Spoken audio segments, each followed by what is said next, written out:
Assalamualaikum warahmatullahi wabarakatuh. Sahabat yang beriman, apa kabar kalian semua? Semoga kita selalu diberi kesehatan dan dilancarkan rezekinya. Amin, amin, ya robbal alamin. Sahabat beriman yang dirahmati Allah, Allah sayang kepada hamba-hambanya yang selalu beriman kepadanya. Namun jarang sekali umat Islam yang memahami bahwa Allah itu akan menaikkan derajat hambanya lewat masalah-masalah yang dihadapinya. Lantas apa sajakah tandanya? Sebelum lanjut, ada baiknya untuk subscribe terlebih dahulu dan menyalakan notifikasi agar segala informasi yang kami sajikan bisa Anda nikmati dengan cepat. Terima kasih.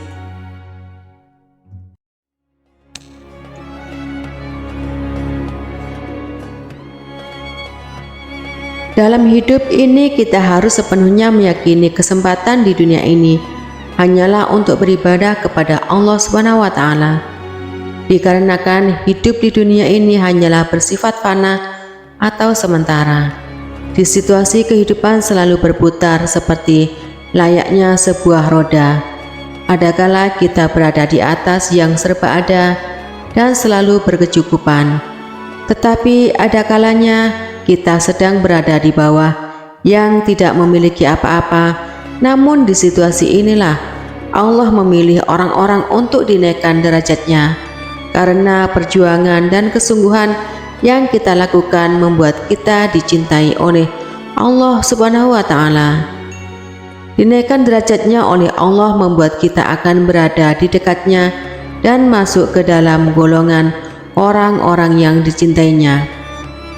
Hal ini menghasilkan kebahagiaan, ketenangan, kedamaian, dan ketentraman dunia maupun akhirat yang digenggam oleh kita.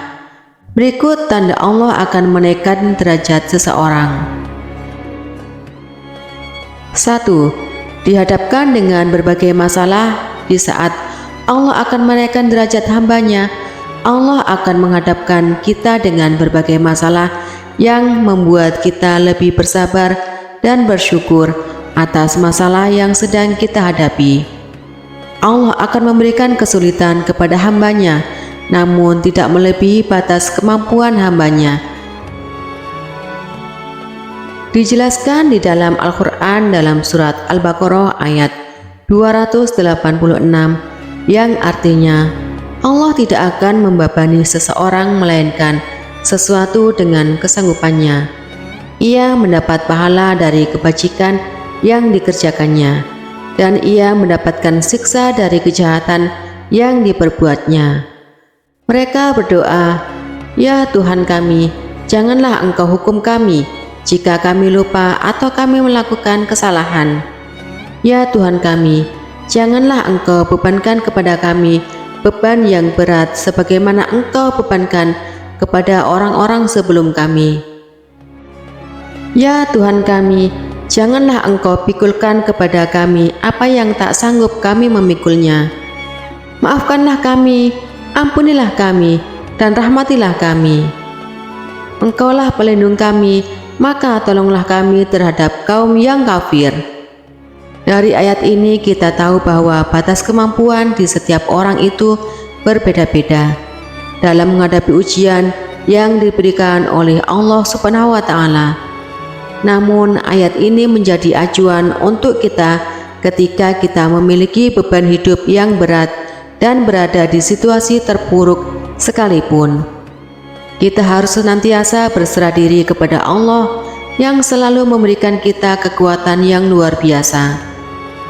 Kemudian selalu bersabar dan bersyukur atas apa yang kita jalani, karena sesungguhnya Allah sedang mengangkat derajat hambanya. Yang kedua, dihadapkannya kita dengan orang-orang yang tidak menyukai kita. Pada fase ini kita diuji kembali dengan orang-orang yang tidak menyukai kita hingga kita seakan berada di titik paling lemah di mana kita sedang berusaha menjadi seseorang yang lebih baik dari sebelumnya. pasti banyak sekali orang-orang yang akan menzalimi kita hingga melukai kita. Ini adalah ujian yang sangat berat dikarenakan kita juga hidup berdampingan dengan banyak orang. Situasi ini yang membuat kita harus lebih memahami keadaan dan situasi yang sedang kita hadapi dan lebih melindungi diri agar tidak membenci orang lain. Dan selalu mendoakan yang terbaik untuk orang yang menzalimi kita. Ketika kita sudah berusaha, kita juga harus selalu ingat bahwa semua hal ini terjadi dikarenakan kehendak Allah Subhanahu wa Ta'ala yang sedang memberi perhatian kepada kita, karena Allah sedang menjauhkan kita dari orang-orang yang tidak baik bagi kehidupan kita. Maka dari itu, kita harus selalu bersabar dan selalu meminta perlindungan kepada Allah yang Maha Pelindung. Yang ketiga, mengalami kesedihan yang tiada hentinya. Ketika mengalami kesedihan dan memiliki banyak masalah yang bertubi-tubi, membuat kita menjadi sedih berkepanjangan. Masalah yang kita alami, baik itu masalah yang besar maupun masalah kecil, itu merupakan salah satu tanda Allah sangat menyayangi hambanya. Masalah kita yang alami adalah menjadi alasan untuk kita bersedih dan mengeluh. Itu sangat wajar, tetapi kita jangan putus asa. Ada pertolongan Allah Subhanahu wa Ta'ala. Allah juga selalu berada bersama kita dalam keadaan sedih sekalipun, dan Allah memberikan kenikmatan yang begitu besar ketika kita berhasil melewati ujian kehidupan.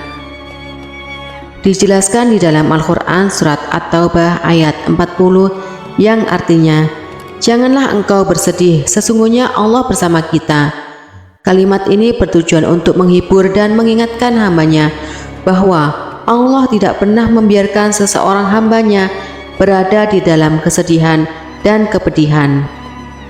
Allah Subhanahu wa Ta'ala tidak akan memberikan ujian kepada hambanya, melainkan sesuai dengan kemampuannya.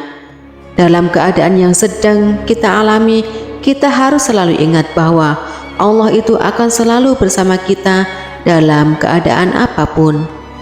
Maka dari itu, kita harus berprasangka baik kepada Allah Subhanahu wa Ta'ala. Terima kasih sudah menonton sampai selesai. Sampai jumpa pada video selanjutnya. Wassalamualaikum warahmatullahi wabarakatuh.